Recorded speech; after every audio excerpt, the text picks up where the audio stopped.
Ok, aujourd'hui je vous raconte la légende d'Arachné. Alors à toi qui es arachnophobe ou bien qui adore ces petites bêtes, écoute la légende de cette jeune femme.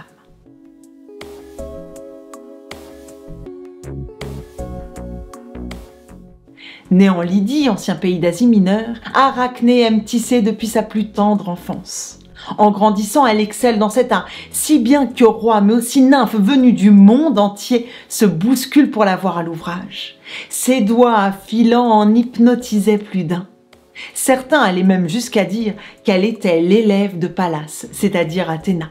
Athéna n'y est pour rien. Je me suis faite toute seule, et elle a beau être la déesse des tisserandes, je sais que je suis meilleure qu'elle. Le défi aux dieux était lancé, et vous connaissez ces derniers. Athéna prit la forme d'une vieille femme et pria à Arachné d'être moins vaniteuse. Mais cette dernière réitéra son affront. Tes conseils, tu peux te les garder. Si Athéna a quelque chose à me dire, qu'elle vienne en face. Athéna prit alors sa forme superbe et releva le défi.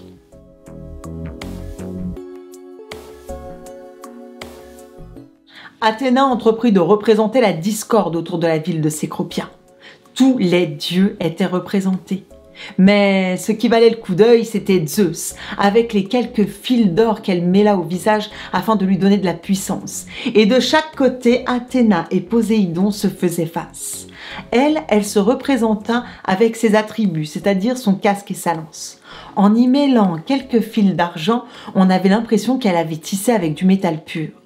Certaine de gagner, elle jeta un coup d'œil au travail de son adversaire, et ce qu'elle vit la fit blêmir.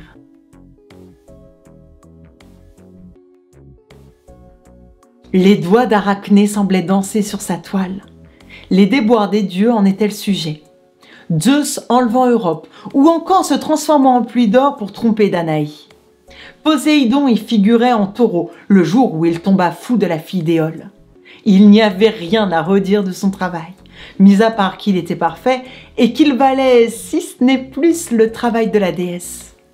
Athéna devint folle, et de jalousie se mit à saccager l'œuvre d'Arachné. « Pauvre petite créature mortelle, comment oses-tu » Ne supportant pas son humiliation, Arachné se noua un fil autour du cou afin de se pendre. Retrouvant son calme, la déesse eut de la pitié quant au destin de la jeune femme.